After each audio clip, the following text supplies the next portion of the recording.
Assalamualaikum warahmatullahi wabarakatuh. Apa kabar anak-anak di rumah? Sehat kan? Oke, kemarin kita sudah mempelajari tentang yang pertama ciri-ciri makhluk hidup, yang kedua tentang tata nama binomial nomenklatur, yang ketiga tentang kunci determinasi. Nah, untuk kali ini kita akan membahas tentang kunci determinasi, baik itu untuk hewan dan juga untuk tumbuhan. Tujuan pembelajaran hari ini itu yang pertama, peserta didik mampu menjelaskan pengertian kunci determinasi. Yang kedua, peserta didik mampu menggunakan kunci determinasi hewan dan tumbuhan. Yang terakhir, peserta didik mampu membuat kunci determinasi sederhana hewan ataupun tumbuhan. Nah, pengertian kunci determinasi dulu ya anak-anak. Kunci determinasi atau biasa dikenal dengan dikotom. Ini adalah suatu kunci yang dipergunakan untuk menentukan filum, divisi, kelas, ordo, famili, genus, ataupun spesies. Dasar yang dipergunakan kunci determinasi ini adalah identifikasi ciri-ciri makhluk hidup dengan menggunakan kunci dikotom. Selain itu, kunci determinasi merupakan cara untuk dapat mengenali dan mengelompokkan makhluk hidup pada tingkatan takson makhluk hidup. Nah, tingkatan takson makhluk hidup ini ada seperti yang sudah kalian baca ini.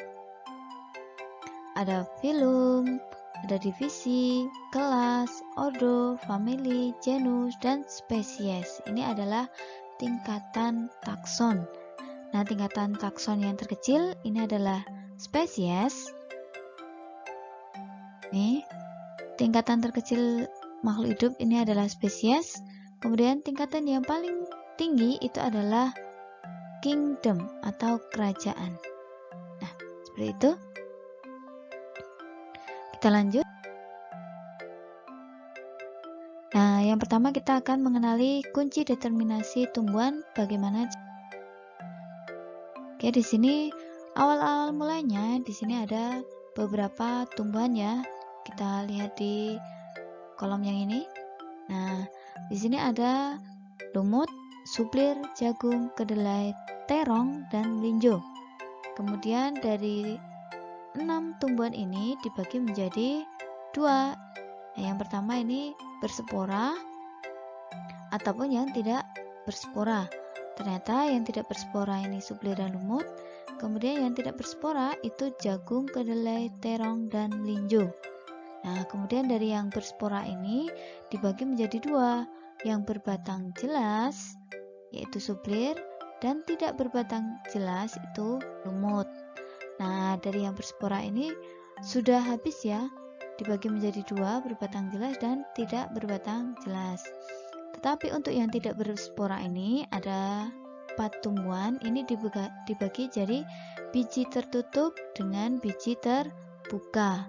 Nah, biji tertutup ini terdiri dari jagung, kedelai, dan terong. Kemudian untuk biji terbukanya menjadi melinjo. Kalau kita perhatikan kuncinya di sini ada 1A, 1B. Ini 1A untuk berspora, 1B tidak berspora. Kemudian ada 2A, 2B, ini berbatang jelas, ini berbatang tidak jelas. Nah, berarti untuk kuncian nomor 1 ini kaitannya dengan ada spora atau tidak. Yang kunci kedua ini berbatang atau yang tidak berbatang jelas. Untuk kunci yang ketiga ini biji tertutup dengan biji terbuka. Jadi untuk kuncian 1, 2, 3 itu masing-masing berlawanan. 1 berspora, 1 tidak, 1 berbatang jelas, satunya tidak. Nah, seperti itu. Kita lanjut. Untuk kunci yang nomor 4, ini dari biji tertutup, ini masih dibagi jadi 2 lagi, menjadi berkeping 2, atau biasa kita kenal dengan dikotil. Ini ada kedelai dengan terong. Kemudian untuk yang berkeping 1, ini ternyata jagung. Nah, dari 4A ini, yang dari 4A ini masih ada 2 tumbuhan, bisa dibagi lagi jadi 2. Yang pertama ini berbunga kupu-kupu, yang kedua berbunga berbentuk terompet. Nah, yang berbunga kupu-kupu ini adalah kedelai, Kemudian yang berbunga trompet ini adalah terung. Kalau untuk kunci determinasi ini berbentuk seperti diagram ya anak-anak. Kemudian ada lagi yang berbentuk tulisan. Seperti ini kita amati. Nah, kalau yang ini bentuknya tulisan. Kalau kita perhatikan, ini ada tumbuhan suplir yang biasa tumbuh di bebatuan. Kemudian ada lumut, ini yang ada di bebatuan juga. Kemudian ini melinjo, dalam kehidupan sehari-hari kita pasti sudah pernah melihat. Selanjutnya jagung. Kemudian ini ada kedelai. Nah, ini adalah tumbuhan sehari-hari yang ada di sekitar kita. Dan ya yakin kalian sudah pernah melihat 5 jenis tumbuhan ini. Nah, untuk membedakannya, tumbuhan yang berspora itu memiliki ciri-ciri. Kalau di paku ini ada benjolan-benjolan di bagian daun bagian bawah ya. Ini adalah kotak-kotak sporanya. Nah, selain paku, ini jamur juga memiliki spora. Nih, yang ini itu adalah paku, kemudian yang ini jamur, kemudian yang ini adalah lumut. Nah, ketiga jenis tumbuhan ini memiliki spora.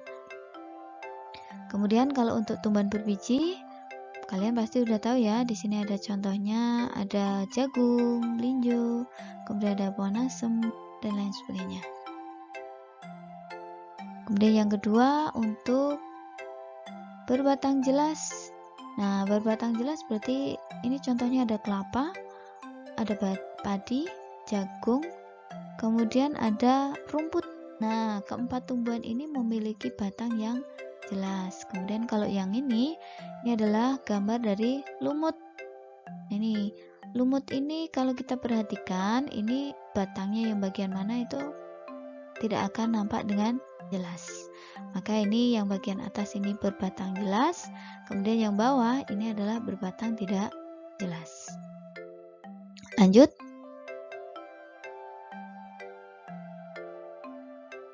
Kemudian untuk biji tertutup, nah kalau biji tertutup ini biasanya memiliki daging buah.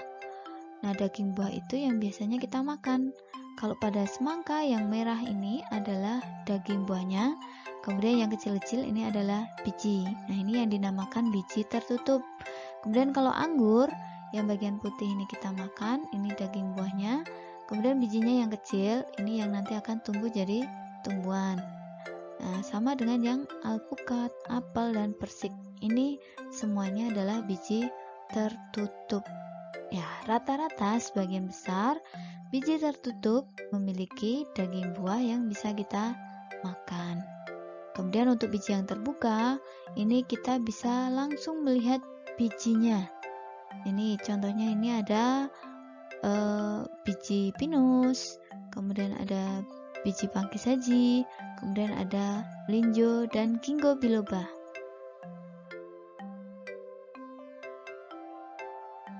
Kemudian untuk yang biji berkeping 1 atau yang berkeping 2, biasa kita kenal dengan monokotil atau dikotil. Nah, kalau kita perhatikan yang bagian atas ini nih yang ini dinamakan dengan dikotil. Nah, dikotil ini bijinya bisa dibelah jadi 2. Nah, ini yang keping pertama, yang ini keping kedua. Berbeda halnya dengan yang jagung. Ini yang jagung. Kalau jagung ini berkeping 1.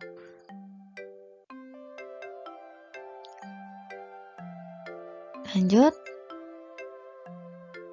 Nah, jenis bentuk bunga ya. Kalau bentuk bunga yang atas ini adalah jenis bunga berbentuk kupu-kupu. Nah, ini yang disebut dengan bunga berbentuk kupu-kupu. Kemudian kalau yang bawah ini adalah berbentuk trompet. Nah, seperti itu.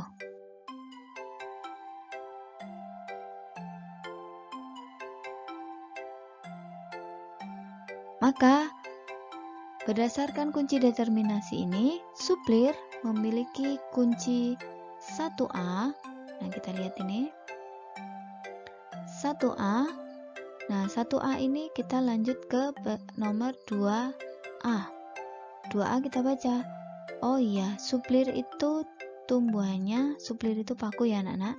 Ini tumbuhannya berbatang jelas. Maka kunciannya jadi 1A, 2A. Kemudian untuk lumut, nah lumut itu dia adalah tumbuhan berspora. Jadi dari 1A kita lihat ini langsung ke nomor 2A, kita baca. Nah 2A ini lumut itu tumbuhannya berbatang jelas atau tidak berbatang jelas. Nah lumut itu batangnya tidak jelas. Maka di sini kunci lumut itu 1A, 2B. Lanjut untuk melinjo. Melinjo itu adalah tumbuhan tidak berspora. Nah, kalau tidak berspora, kita lihat di sini, ini tidak berspora, maka kita lanjut ke nomor 3A.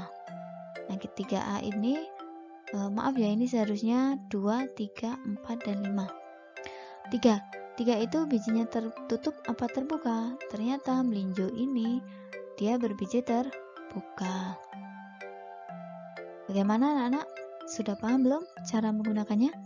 Kunci determinasi ini selalu diawali dari nomor 1. Kemudian lanjut ke nomor berapa itu kita berdasarkan ciri-cirinya dahulu. Kemudian kita lanjut ke bagiannya sebelah kanan di sini. Nah, untuk lebih memahami kita jagung dulu. Nah, jagung ini tumbuhan berspora apa tidak berspora? Nah, tumbuhan jagung ini tumbuhan tidak berspora, maka kita lanjut ke 3A. 3A ini apakah jagung bijinya tertutup atau terbuka? Nah, jagung termasuk berbiji tertutup, maka kita lanjut ke 4A. Nih, dari 3A, jagung biji tertutup, lanjut ke nomor 4. Selanjutnya, jagung itu berkeping 1 apa berkeping 2? Nah, jagung ternyata dia berkeping 1. Maka kunci untuk jagung 1A, 3A, 4B. Kalau sudah menemukan di sini sebuah nama kelompok atau nama spesies, maka kunci determinasinya sudah selesai. Yuk, 2 lagi. Untuk kedelai, kita awali dari nomor 1 dulu. Kedelai itu 1B, tidak berspora. Lanjut ke nomor 3. Nah, kedelai ini bijinya tertutup. Lanjut ke nomor 4. Kedelai ini berkeping 2, 4B. Maka 4B ini lanjut ke nomor 5. Kedelai ini bentuk bunganya kupu-kupu apa yang trompet? Nah, kedelai berbentuk kupu-kupu. Maka ini kunciannya jadi 1B, 3A, 4B, dan 5A. Terakhir, untuk terong atau biasa kita kenal dengan terong. Nah, terong ini tumbuhan tidak berspora. Lanjut nomor 3, dia bijinya tertutup. Lanjut nomor 4, dia bijinya berkeping 2. Lanjut nomor 5, dia berbunga trompet. Maka kuncinya 1B, 3A, 4B, dan 5B. Nah, seperti itu. Jadi kunci determinasi selalu diawali dari nomor 1. Setiap tumbuhan ataupun hewan akan memiliki kunci yang berbeda, kecuali kalau berada dalam satu kelompok yang sama. Oke. Sekarang kita ke kunci determinasi hewan ya anak-anak. Nah, di sini ada kunci determinasi untuk hewan. Dengan contohnya adalah ikan. Nah, ikan di sini dia masuk ke Homoiotherm atau Poikilotherm. Homoiotherm ini adalah hewan berdarah panas. Kalau Poikilotherm ini hewan berdarah dingin. Ikan termasuk ke hewan Poikilotherm atau berdarah dingin. Maka dari 1B ini kita lanjut ke nomor 5. Ini nomor 5, apakah ikan ini bergerak dengan sirip atau bukan dengan sirip?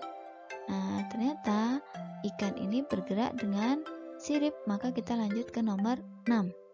Nomor 6, apakah ikan bernafas dengan paru-paru atau bernafas dengan insang?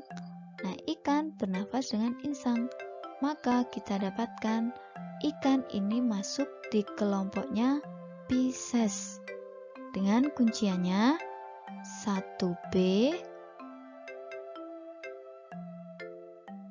kemudian 5A,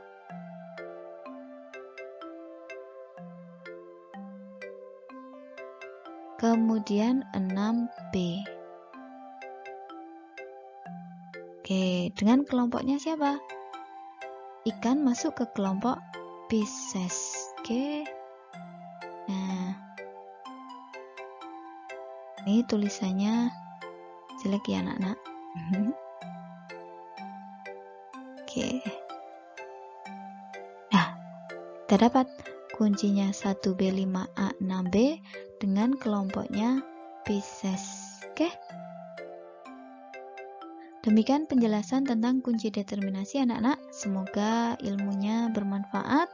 Jangan lupa tetap jaga kesehatan, ikuti protokol kesehatan, dan tetap semangat belajar mandirinya ya. Sekian dulu. Wassalamualaikum warahmatullahi wabarakatuh.